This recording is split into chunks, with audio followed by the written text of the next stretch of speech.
Okay, welcome everybody. I am so glad that you came also to a talk that is not by an invited speaker. Today, my slots didn't fill in, I should say.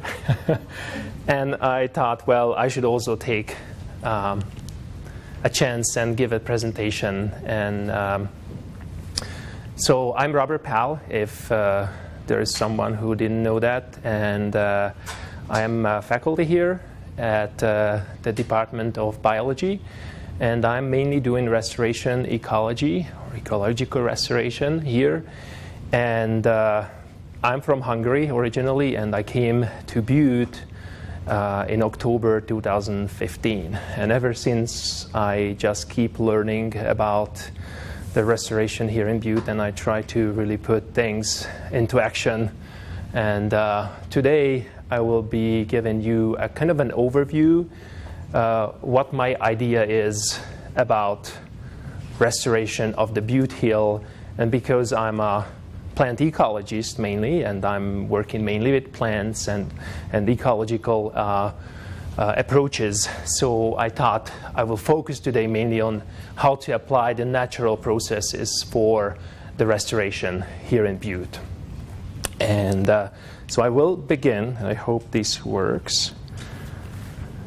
So restoration is something because of our hunger for raw materials and our everyday needs, something that it will be always needed.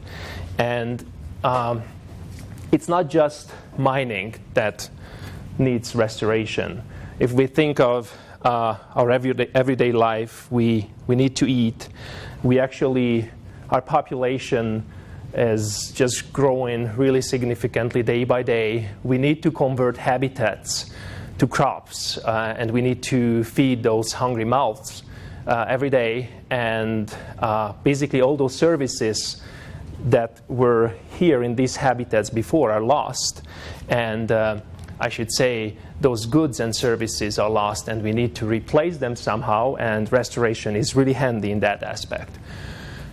On the other hand, our cities and towns are growing like cancer, and this results also a lot of challenges for restoration, because again, we just lost all those habitats and services, and there are issues that we need to fix, like stormwater issues. Huge cities need to face that every day, every time, whenever there is a precipitation coming to the area. And maybe if we think it through, natural processes can help us to put restoration into action and help these issues like the stormwater issue. And for example, putting back habitats in cities or around cities in a way how restoration requires it from us. And basically our main question for today could be that, can restoration really be a tool that mitigates our unsustainable lifestyle? I'm not sure if I can answer that today, but it's definitely something. This is an area well known to everybody that actually restoration at least provides us hope and promises for repairing these damages that we caused. And everybody might just recognize this area at Ramsey Flat and next to Silver Bow Creek that's been already fixed. And we shouldn't forget that usually big trees go with big fish.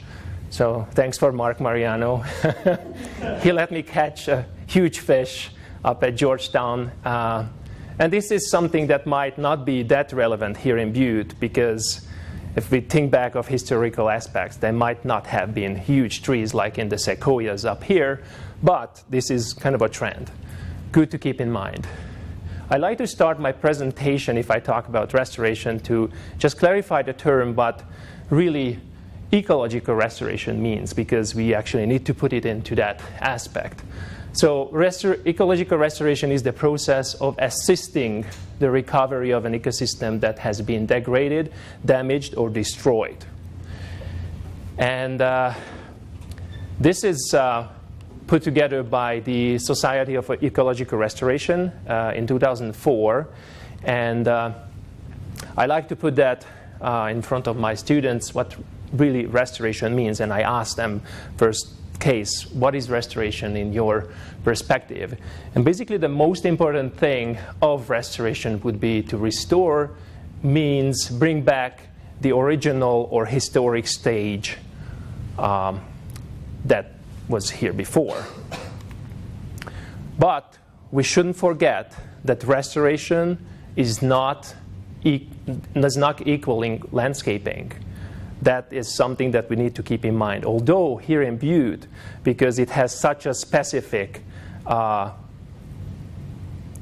situation, because the mine waste is right here in the city, so it's kind of good to make things nice, how people like it. But again, we don't landscape really. However, there was just an action this summer and my help was asked for this. So here in front of Tech, there is this nice ball field. And you can see that people are planting here.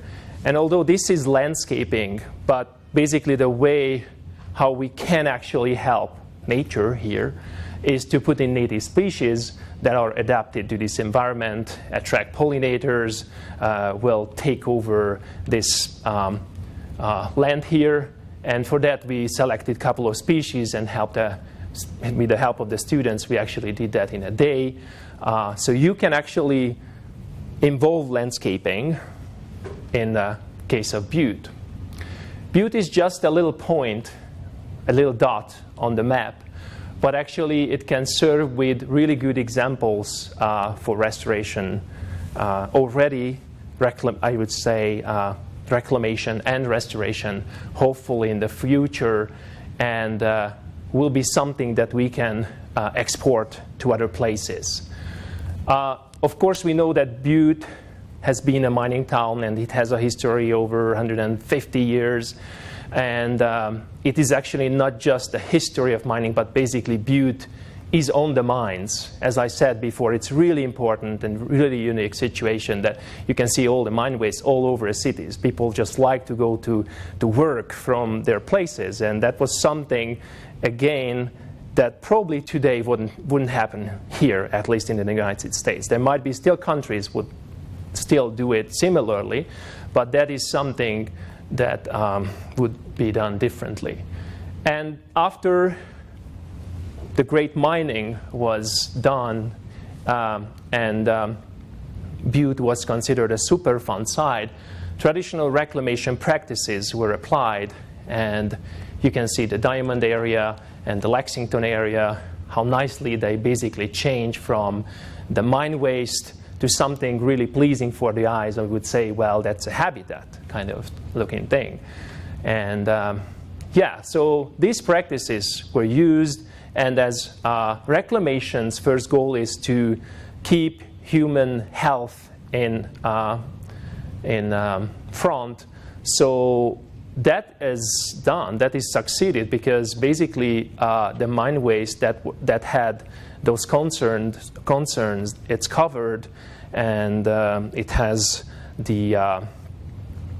been graded. It has its pH with the lime layer has been settled down, and then it has the 18-inch of soil on top, and then some kind of a vegetation too.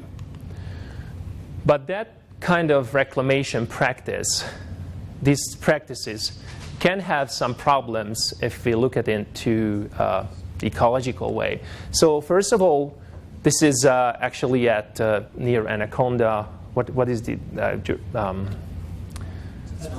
on Smelter Hill. Smelter Hill. Basically, that's the site of Smelter Hill. Exactly. We took that when we were out with Joe Griffin, and that really cool scene was in front of us. So there is for sure compaction here. All these big machines, they're doing the grading, the topsoiling, and everything.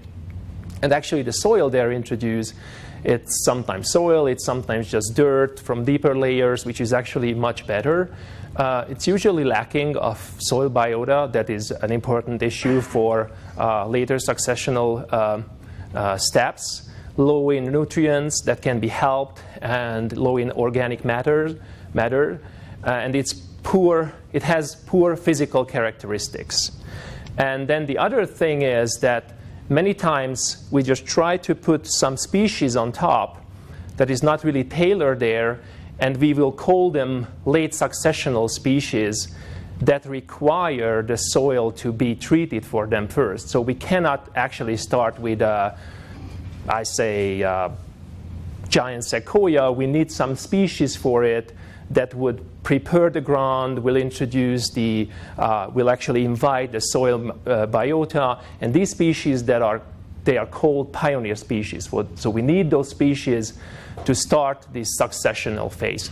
If we don't start with them, they can fail. I wouldn't say they 100% will fail, but it's a good chance that they will die. If we introduce agricultural soils, we actually might introduce unwelcomed species to the land, which might be weeds that might infest the land for several years or, if not, decades. On the other hand, it's been a practice to put out these agronomic grasses, like Eurasian grasses, a handful of them actually, and associate them with legumes. And they actually are known now for the research that these can reduce the site productivity in long term. Although we think, well, this will be great, they just will be abundant. If you just look at this picture, which is taken here up on the hill, you can see that like this is a square meter, and probably there was like 20 seedlings when it started, and now we have like 1, 2, 3, 4, 5 plants that are live. They're really bunchy, and they accumulate a lot of leaf litter that is never going to be degraded well, because first of all, dry and arid conditions are here that are ruling, and the other thing is the soil biota is actually the biota that could handle these litters are not tailored for these species, because these grass species come from where I'm coming from, an invader. So it comes from Europe, and they come from Europe, and they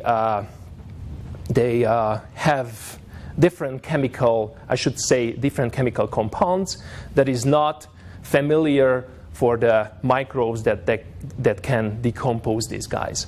And basically, that litter that is out here, if you go out, it's a great example for this.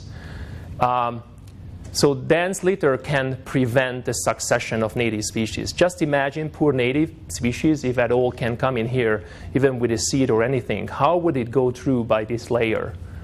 Not really easily, I should say. And basically, in a couple of years or decades, these so-called agronomic stands, they can break down, and basically they will be switched. Instead of the native species, there could be invasive species that come in. And this is also here in Butte. The names are still kind of... yeah, that's leafy spurge. Yeah, it's a Euphorbia estula, but I wanted to mention where the location was. So Butte is pretty clear from leafy spurge yet. So I don't know if you drove towards Missoula in like June. You will see on the northern hills like crazy yellow fields of just a monoculture of this plant. So, and if it came here, we actually still can catch it and probably still control it to a way that we shouldn't end up like Missoula did with their leafy spurge, and now it's the number one issue is not even knapweed, but it's leafy spurge, and it can switch easily to that.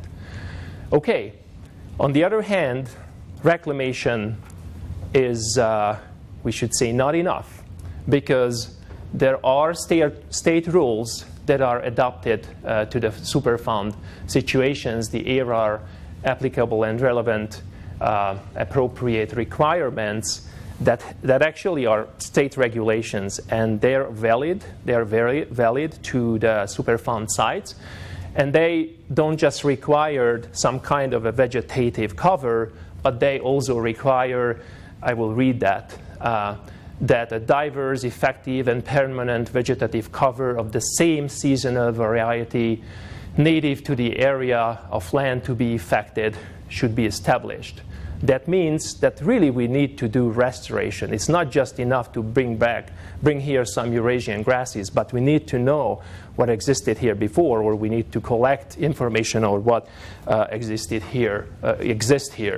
And then the other important thing is it relates to the planting of trees and other woody species capable of regeneration and plant succession at least equal to the natural vegetation to the area. Specifies that revegetation success must be measured against approved unmined reference areas.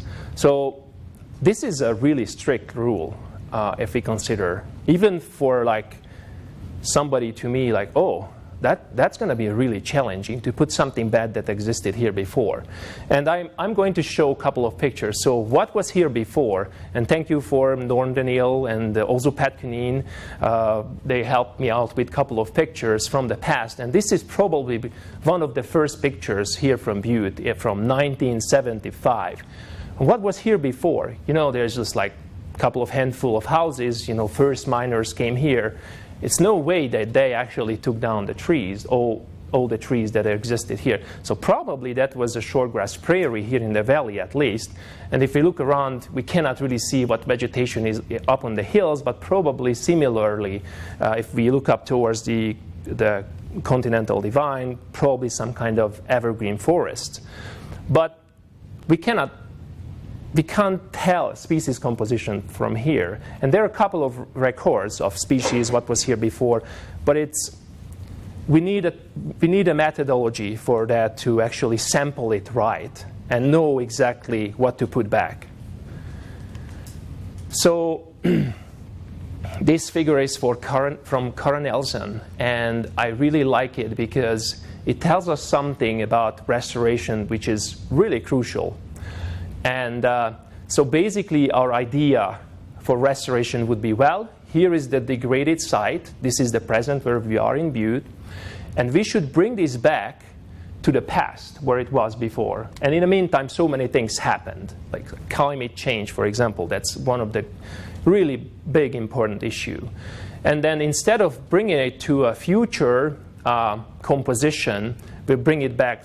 We need to bring it back to somewhere where we don't really have information from, but if we think differently and we consider all those aspects that need to be considered, that I just said, for example, climate change, we better actually target something that is called a moving target, and this can be actually gained, this information can be gained through reference sites, from just sampling similar areas around that wasn't impacted with mining.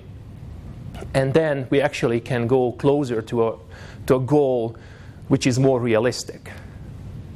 And also for us to put back something, as restoration ecologists, we need to understand this biogeoclimatic triangle that shows us all the important information that needs to be known to start planning restoration.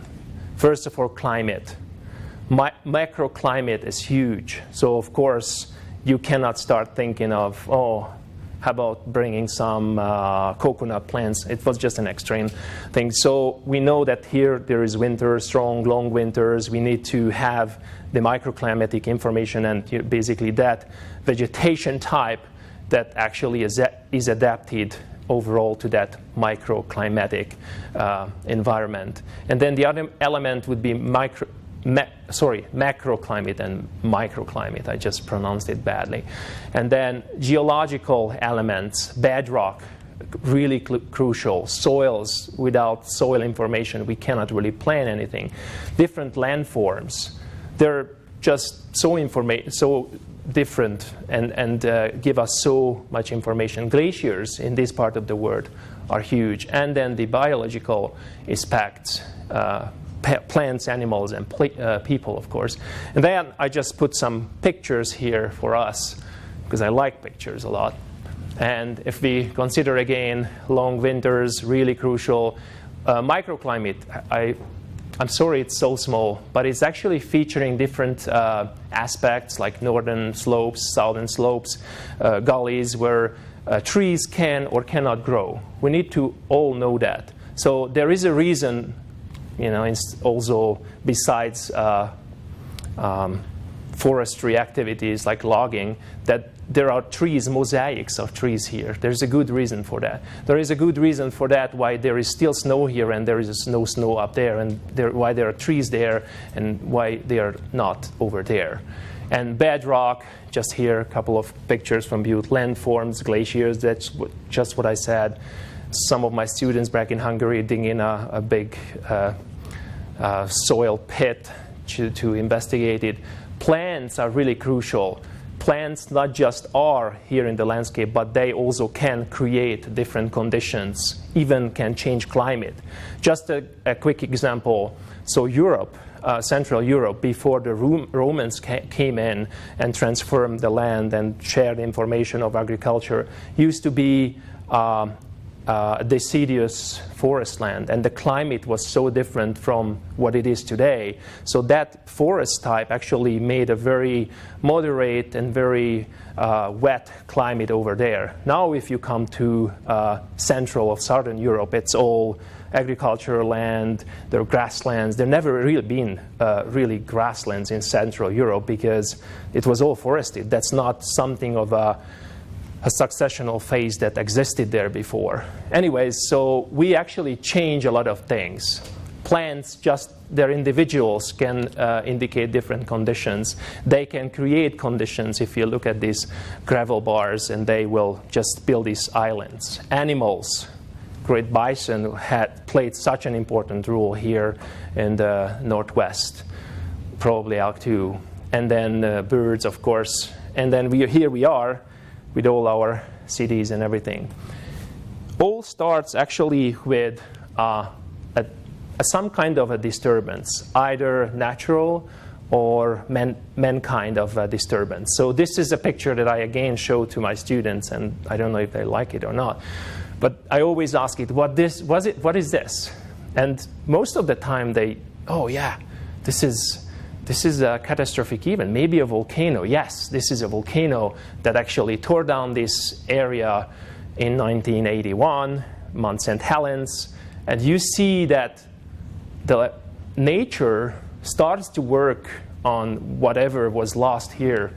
But it's almost the time when I was born here, and there's not really even close to a closed forest here, what was here before. I saw pictures and I saw movies, even how the whole thing happened. But it takes time, even for nature. You cannot expect to be ready in a year or two or maybe 10 years.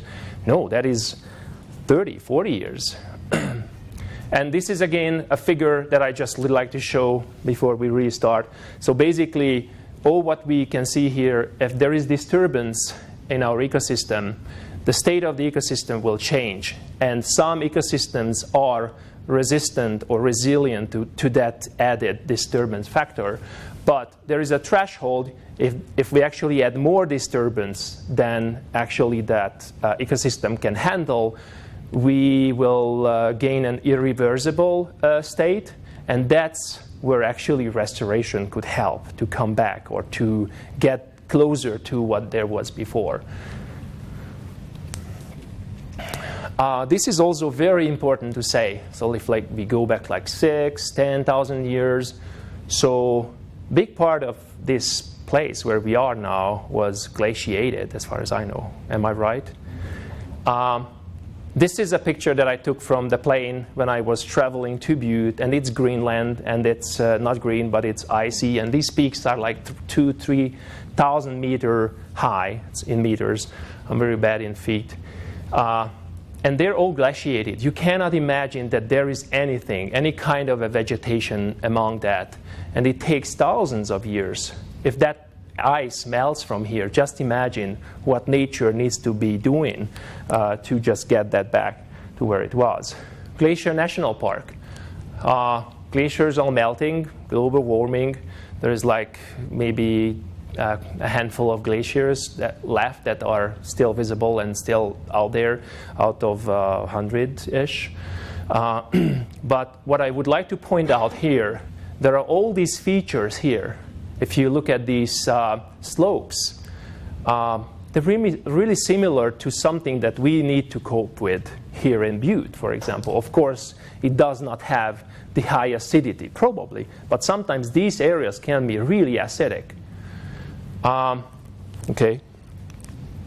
And then that's St. Mary's, a mountain in the Bitterroot. Also, there are sites, well, this is disturbed, this is no good, it needs to be vegetated. No, it's kind of high elevation and it has probably other issues, why isn't it vegetated? And here we are in Butte. Can you see any similarities among those? And there's a really good paper by David Polster, whose workshop I participated in Spokane at the American Society of Mining and Restoration Conference, and it was just one of the best workshops I ever participated. So he worked on talus slopes in British Columbia and investigated how are these vegetated, and then they went on and investigated mining sites and tried to fix this to learning of all the experiences, what they actually can see here. And yeah, to tell you the truth, there is a lot of great help you can gain from that. A couple of the common abiotic filters that can help us to give information what to change, what not to change, what to take into consideration. So, for example, steep slopes are a big issue for sure. We need to do something against them if we want to do restoration successfully. Adverse texture of the soil, or nutrient status, too much, too little, adverse chemical properties, soil temperatures, extremes, too cold, too high, compaction, adverse microclimatic conditions, excessive erosion.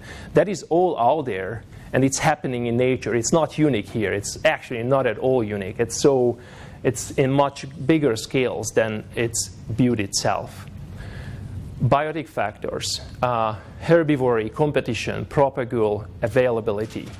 You know, whether there is enough seeds of a species that needs to be coming in, phytotoxic exudates, facilitation, species interaction. So these are all interactions that can play with or play against our restoration success. On the other hand, we need to find those pioneer species that I mentioned before. This is here near in that area, so like maybe in a 50 miles circle. We can see that there was probably a fire, there was something wrong here that destroyed this forest. And we can see many little trees, seedlings, that are coming up. And we need to know what species they are, what's their life cycle, how they can behave, whether there is easy to propagate them. Probably it is, because they come just back so nicely. So it's lodgepole pine, and there is common juniper here. And up on the Malton area, we see a crazy amount of aspens, which are also pioneer species, and it's really great to work with. It's really important to do that. It's just our indicators are out there. We just need to take a sample and need to know how they behave and how can we make that happen, because that's something that needs to be here. And now I would like to share something with you that is not my work, but I learned this from the workshop and I found it really important, how basically you work yourself into a successful restoration with knowing all these natural processes. So something that nobody would think of, because actually this is Butte, not this. This is Butte here, and you know, we need to grade our slopes very nicely. They need to be really nice, compacted, vegetative. So the approach that actually he proposed and really successfully proposed was that we actually need to do a rough and loose restoration approach that has many advantages. For example, it reduces compaction, breaks up dense sods, diversity of microsites. So you can see that these little heaps, if we do that, it kind of looks weird and ugly in the beginning. But then you can see that there are spaces for different creatures to live here. There is north-facing, south-facing, more wet, more dry environments.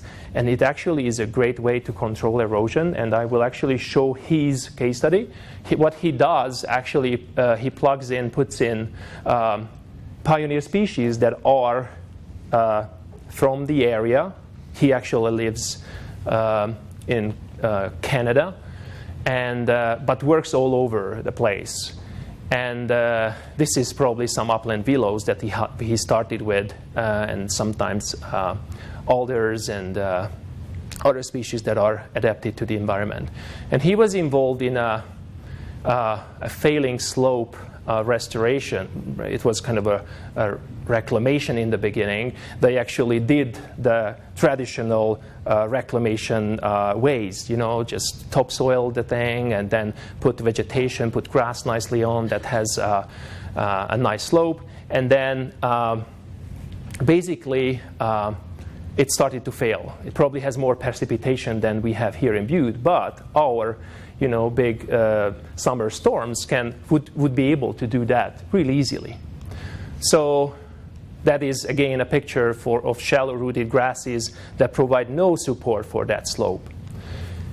And then he came in. He was asked to help in that situation. And basically, they re-sloped the hill. They took off that vegetation that existed there before. And they did that again. And they started to do that rough and loose surface modification with a scooper, and they take a little soil out, they put it next to it, take it out, put it next to it. It takes a long time, but it's well worth it. Even if you think of, just looking at it, isn't that kind of more of a stable landscape just by looking at it? And then they started to put it all their plants in. They installed live stakes, actually. We could put in plugs, whatever. And then they installed a fence. Let's see what they got.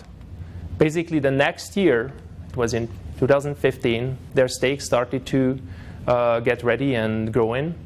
A little later in the year, and then July 2015, and then August 2015, and then September 2015, and then May 2016, and here we are. So that is something I just wanted to project to you, and there is like 1,000 ways. And this I really find important. So in Butte, well, how would you do that out here? People would be just so unhappy if you just start to dig out the ground. And the features of our soils and mine waste are probably not the same, but still, that idea could be really great, like to build a buffer zone around Butte, to have this where we have stormwater issues, and then we start just bringing it behind Butte and having that kind of restoration and the vegetation help us to reduce, first of all, stormwater issues. And then you can do it in a micro size. You don't really need to do really huge heaps. You can do smaller rough and loose surfaces. Anyways, so our approach here is the following. So we also went out and collected reference sites, basically to find out what is the vegetation out there. So if we need to do restoration, and if we want to think of future of the restoration practices here, we need to know what is going out there, which are our pioneer species. And I don't want to show too many pictures, but we did. It's just kind of a demonstration. This is basically an area of a plateau here in Butte. And just for you to imagine, we do 5 or 10 little reference sites and list all the plants, list their abundance, and then do another list on the most abundant species out there. And this is just what we got for a plateau. And this is silky lupine, prairie June grass, blue bunch wheatgrass, sulfur buckwheat, and so on. So they're really important if you have the different geographical features. How will we restore those? thanks to Butte Silverbow and our collaboration, we could use that information to actually accept a new species list of grasses, which is just kind of here, and you can have an idea. But you can see the most important grasses that were out there involved in that list. And then further on, we actually collect propagules of locally adapted pioneer species based on that information. It's really important to have the species from the area, because if we know that we are like 1,000 feet higher than places below us. If we buy it from a place where they have their seed sources from 1,000 meters below this, it probably will not withstand as strong winters. It might, but there might be extremes, and there might be the species out here just around this area that are totally adapted to this environment. So it's really important to have the locally adapted species. So this is Judith collecting some juniper cuttings, and this is Mark collecting sagebrush seeds, which, by the way, is so easy to propagate. And then other locally adapted species, which would be more of like shrubs and little trees, silky lupin, rabbit brush, antelope bitterbrush, sagebrush, silverbrush, and Mount mahogany. And the ones that are braced with red frame means that they are also nitrogen fixers. So that is so important, because if we put those nitrogen fixers in and associate them with other trees or plants, they just help each other. There are studies out there of like 1,000-fold times that they show that if you plant your little shrubs and trees together with nitrogen fixers, you will have a much better success for your restoration, that's for sure. What is this?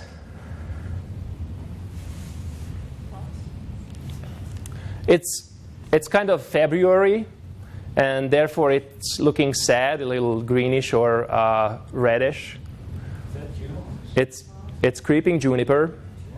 So you can see what creeping juniper does to a landscape. You can see all these brown things going around. And creeping juniper is a stabilizing pioneer species.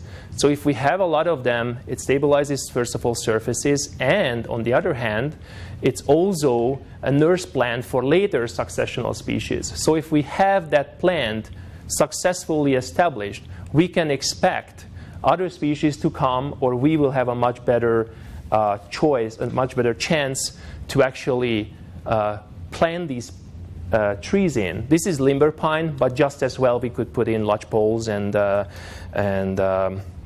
Douglas firs or other late successional species as well. And knowing about this, we started to collect a lot of these plants.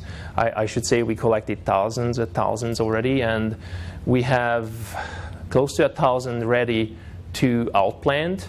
So they're in little pots, and they're ready to put out also for us or for Butte Silverbow or for people who do restoration here.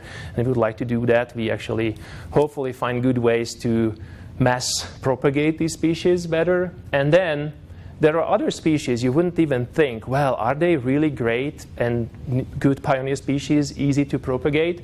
Well, aspen, you need to collect the seeds. You cannot do plugs or cuttings.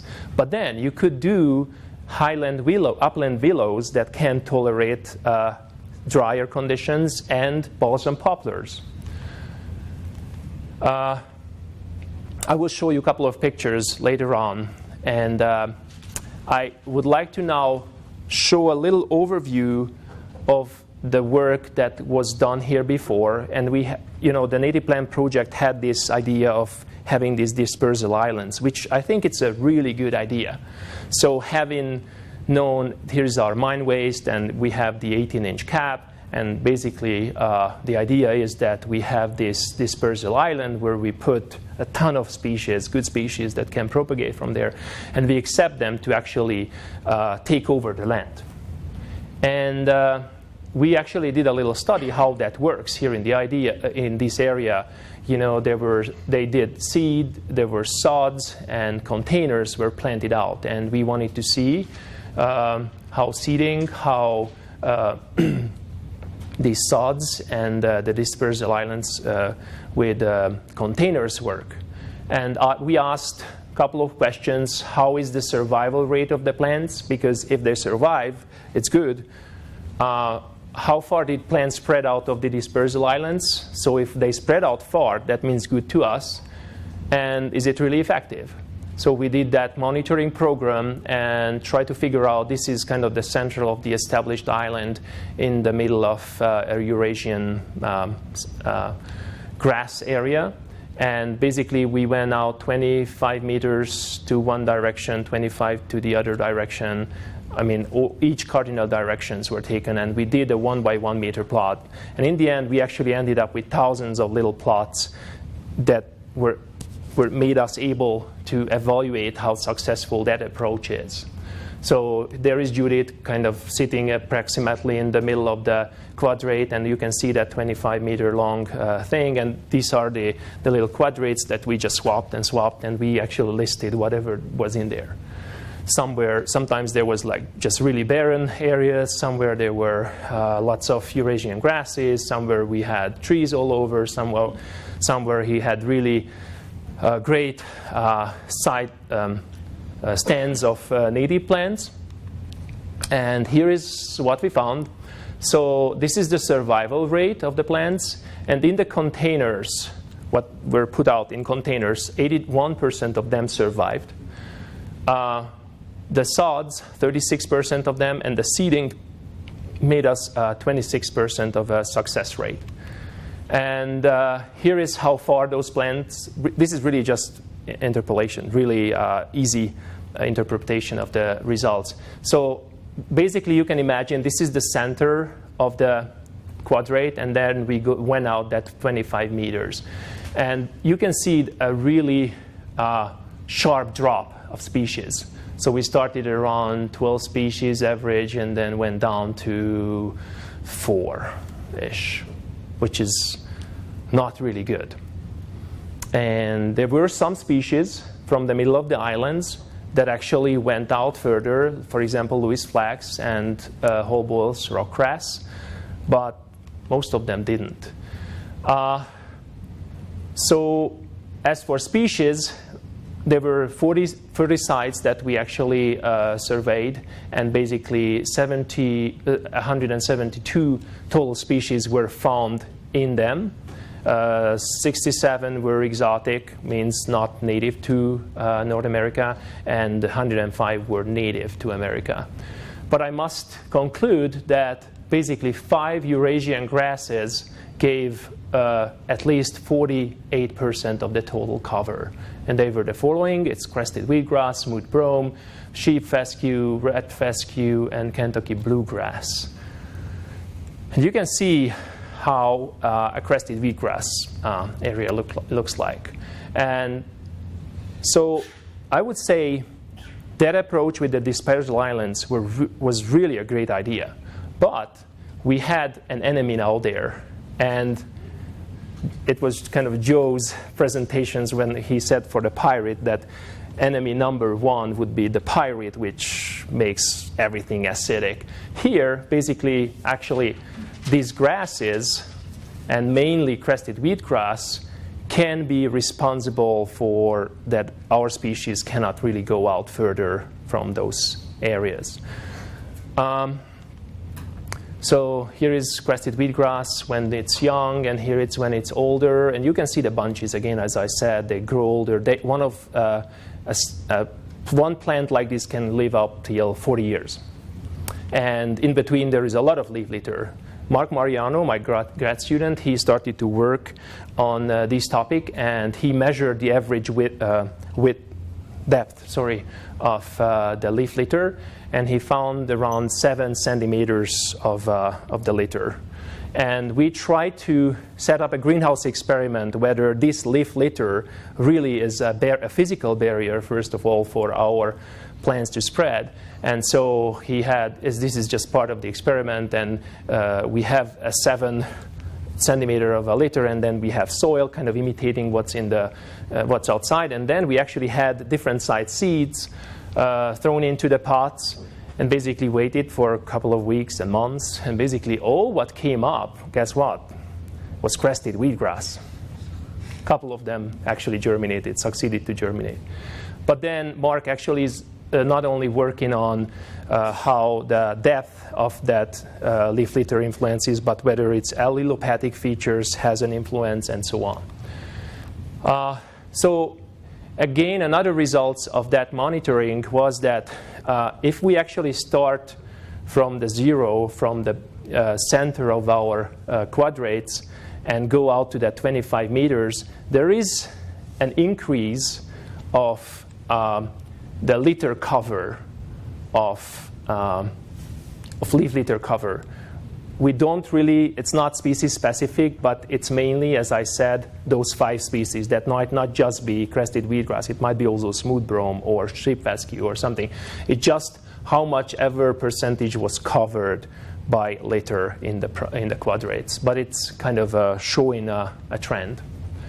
And so our lessons and new approaches that we're going to apply, first of all, I would like to mention a GIS tool that was, again, developed by Mark Mariano, which actually helps us to find best planting locations for different plant species, taking into consideration what requirements the different plant has, whether it likes or can tolerate dry slopes, or it actually likes more of the wet sites. So with that GIS model, basically we can figure out where exactly would be good sites for different species. And this is one of the species, is Oxytropus lagopus. It's the loco weed. I'm not really sure of the I think it's a kind of a loco weed. And here are the red dots where actually these species can be successfully planted.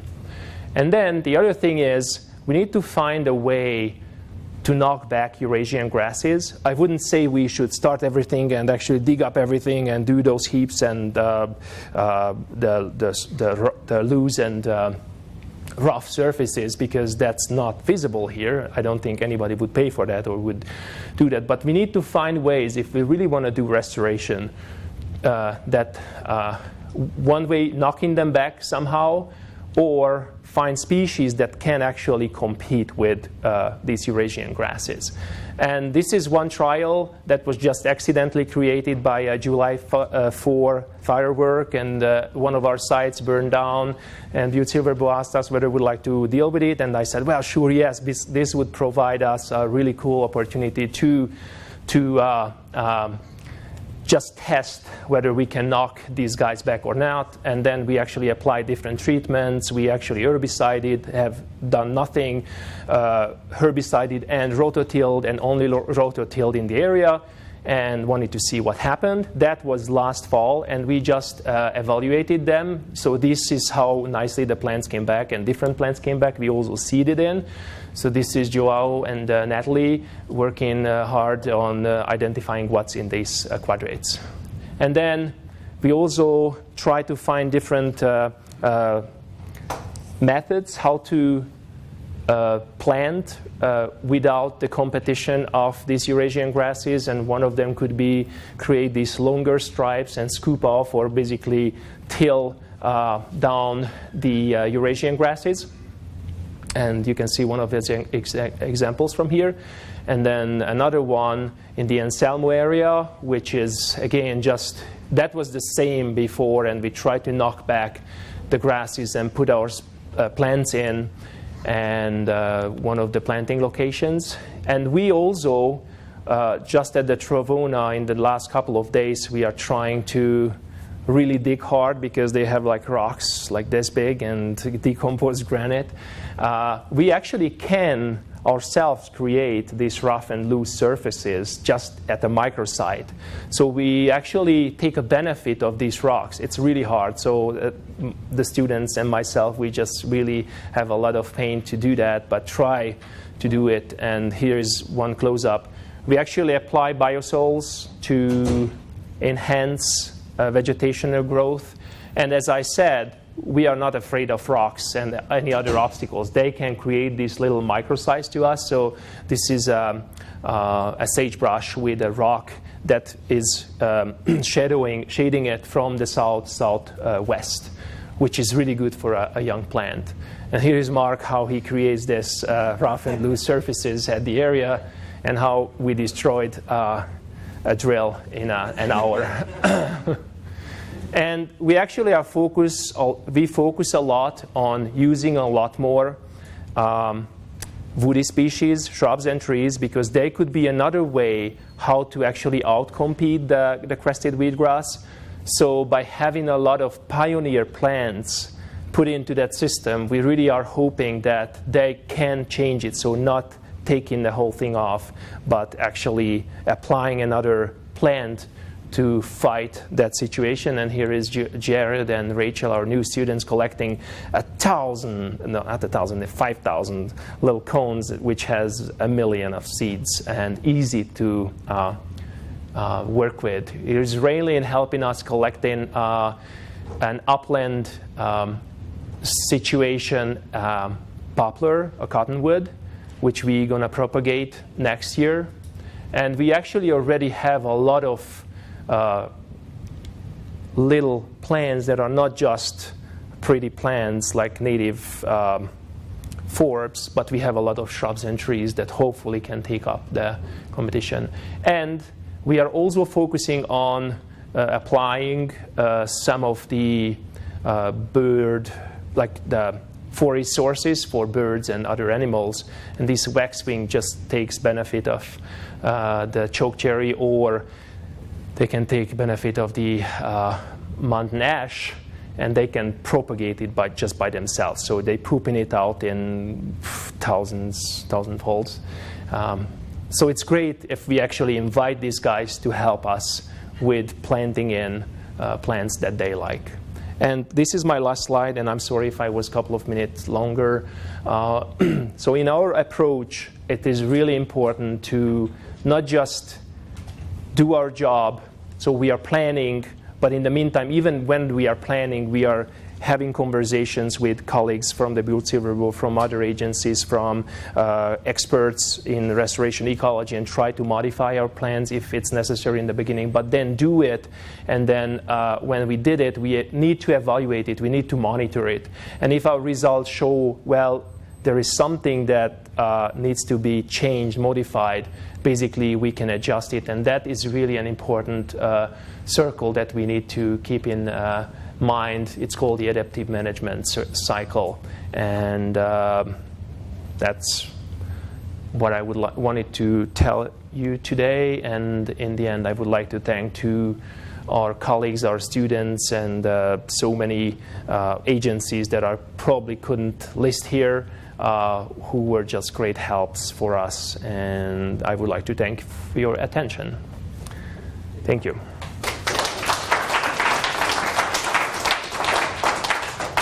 I know it's 4:50, but it's actually our class, and there is nobody here coming in. So the students, if they have enough and they had their notes, they're free to go. But if you have questions, I'm happy to answer. Norm? You mentioned the 1980 Surplus Act, and that was about 35 years ago. Why didn't Butte follow what that act was? That's a really good question too. So it might have been a good question. So probably there were different aspects, and here is luckily Tom Malloy, and there is Joe Griffin, who probably can jump into that conversation. It wasn't CERCLA. It was under CERCLA, you're supposed to adapt applicable standards, like a water quality standard. So in Butte, they've adopted the state's water quality standard. You're supposed to meet those standards at the end. There are other standards that they adopt. These are called applicable or relevant and appropriate. One of them that was chosen that's relevant and appropriate is the state's reclamation standard. And that's what he put up there, that said you need to try and reproduce the local native vegetation. Is that what you're asking? Yes. So that was, and actually the state reclamation standard was adopted by the legislature in, I don't know, not too long ago really. probably, I think it was maybe the 90s. But why it wasn't, it was adopted at this site specifically as relevant and appropriate. But when it was adopted, they had already planted a bunch of them. Why they didn't add it into BRIS, the reclamation evaluation system, I can't tell you. There's been resistance to following it because they have been able to have success in capping all these sites, and I think there's just reluctance to try something different. That's kind of what I think has happened, Norm. But I think Robert might have, and obviously you've adopted that theory. So I mean that you're applying it in large parts. Norm's planting large areas with aspen, so he's got a pretty big area that has a pioneer species on it. Yeah. And you've included some really nice native flowers in amongst them too. Yeah, so I wouldn't be able to answer that too, but it's, in history that can just happen anywhere. In politics, it's more complicated than we think, probably. Yes? I might take a shot at that too. The EPA, when they first came in back in the first dozers started rolling in the late 80s under Superfund. ARCO had dozers rolling a year or two before that. And under the EPA reclamation, Butte Hill was so bad with mine dumps spread, the old Yeah. pictures of Butte, that everything was an emergency cleanup. Everything was declared an emergency. We got to fix this. We got to haul it out. We got to doze it, cap it, recover it. So it was more driven by human health exposure. And the speed of conserving it, yeah. As opposed to an Yeah. environmental reclamation project. It was more of a human health. Yeah. We got to haul this gigantic mine dump out of the city somewhere. So they hauled it out, and they're left behind with a big couple of acres of dump. Exactly. So cover it with grass was the determination at the time. And at the time, the EPA kept telling Walkerville and the rest of the Butte Hill that don't worry, this is not the final reclamation. We're going to come back in the future and we're going to make it final. But for right now, shut up, quit complaining, and we're going to go ahead and doze everything and cover it with grass. So that was the first 10, 15 years they proceeded under that. And then in 2006, when the record of decision was coming out, the EPA waved its magic wand and said all past work is accepted as adequate. And we're not coming back. We're not going to redo anything. It's good as it is. What you see is what you get. And that was administratively how we got here. I was, having been involved in the record of decision, there's a nuance to that last part. They did something called response action summary document. So they went back and looked at sites, and is what I can understand and what I was told is what they said was, if we had to start all over again, would we choose this technology? And it didn't really say, do these sites need work? Is this capping adequate? So I don't know if you understand, you understand the nuance? Tom does. So this document that made the decision that the sites are acceptable didn't really say they were acceptable. It said that capping was what they should have chosen and what they will continue to choose. I see. And there were several sessions where they went back in and said, are there places that we haven't capped yet? There was what are they called? Unreclaimed or under-reclaimed? Yeah. There was previously reclaimed, and the trouble was some of these evaluations of the site were done before they had finished coming up with reclamation standards. And it has been what Tom said, that it started out with time-critical removal actions for the most part. And I think they just kind of went to DOT and said, Department of Transportation, and said, you know, what works to cover up stuff? You guys do a lot of that. And so we got a lot of crested wheatgrass. Yeah, and that is something, again, that was adopted from a place where it worked. You know, the highway department spread it so successfully, and it worked great, and it was covering quick, and it was just a very good alternative right away. Instead of, well, we should think of doing references and, you know, see what's here. I understand that aspect, because then they probably would have needed to wait another 5-6 years to put that into action, and they was, that was. They're out there. There was a huge technical, and the biggest problem in Butte is the availability and depth of topsoil. Yeah. And quality of topsoil, or lack of quality, or lack of topsoil. There's just very little topsoil to work with. Yeah. And on top of the mine dumps, bringing in new topsoil, there was a huge technical argument among the responsible parties over soil depth. Yeah. And the 18 inches that was arrived at was negotiable. I remember the meeting very well. It was a heated meeting. You know, one party was saying 6 inches is adequate, and the other party saying 3 to 4 feet minimum of topsoil. Wow. On the entire Butte Hill. So, you know, hundreds of millions of dollars, depending on how you slice that. Yeah. And so anyway, they ended up at 18 inches as being adequate to protect human health and to protect the environment. And the way they physically did it, sometimes when the dozer went by, whether it was a Monday or a Friday, sometimes this is an 18-inch cap. Sometimes this is an 18-inch cap. It's judged by the bulldozer coming through. Yeah. So, which also affects the suitability of the species. Exactly. Yeah. I would think, actually the 18-inch to me sounds okay if it was 18-inch, and we could work with that for sure. But I asked David Polster about that, and it's again because it's in Butte and it's in town. He's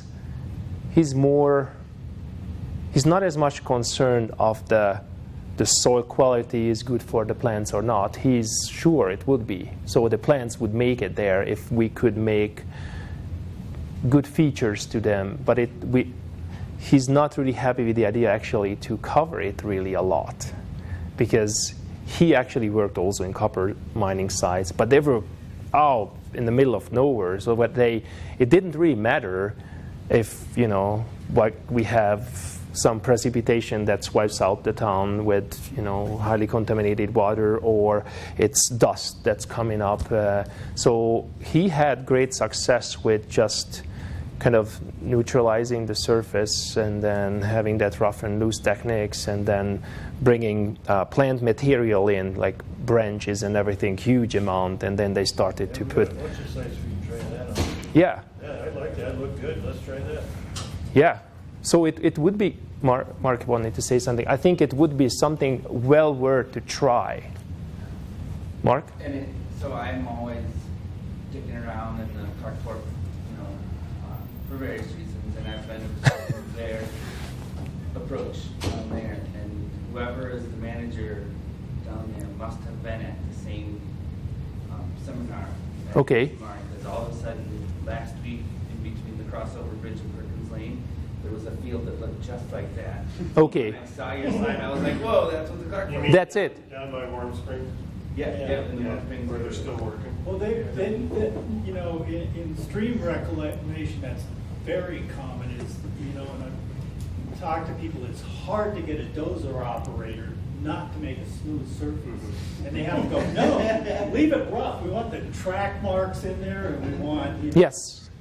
The more features, the better. and leave the rocks and everything. But that is, and they, you know, when they rip out vegetation, they want it left on the floodplain. But they've done In Anaconda, they've done dozer basins and all sorts of things on some of the steep slopes.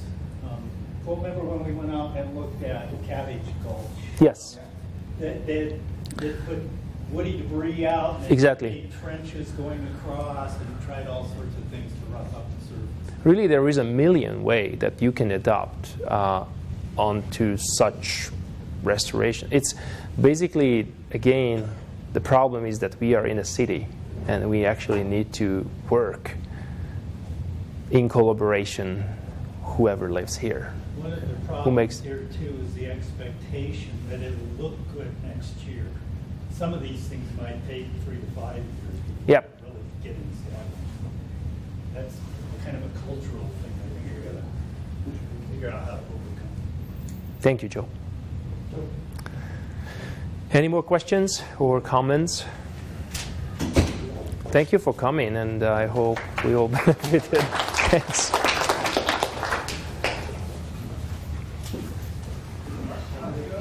Best seminary yet. Yeah.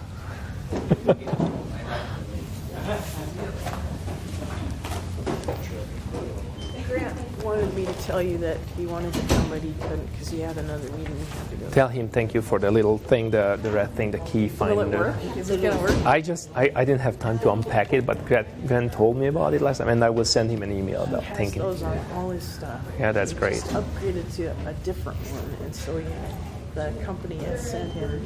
I don't know why, but they send him more of them. So Great. if you want more, he has No, more. I don't you know. really like it? I He try. has I would more. try, and then I can buy them too.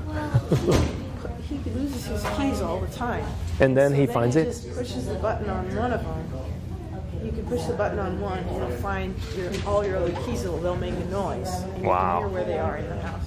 And It will make a noise? yeah, The- make a noise. And an annoying sound. But you can find them.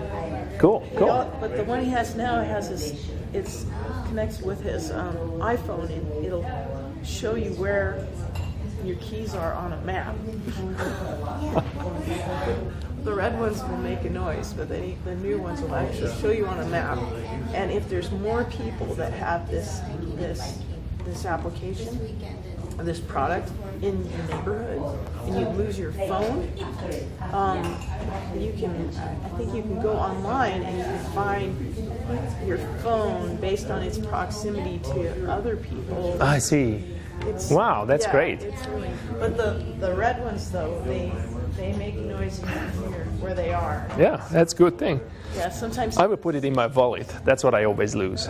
you always lose your wallet. Yeah. Put it in your wallet.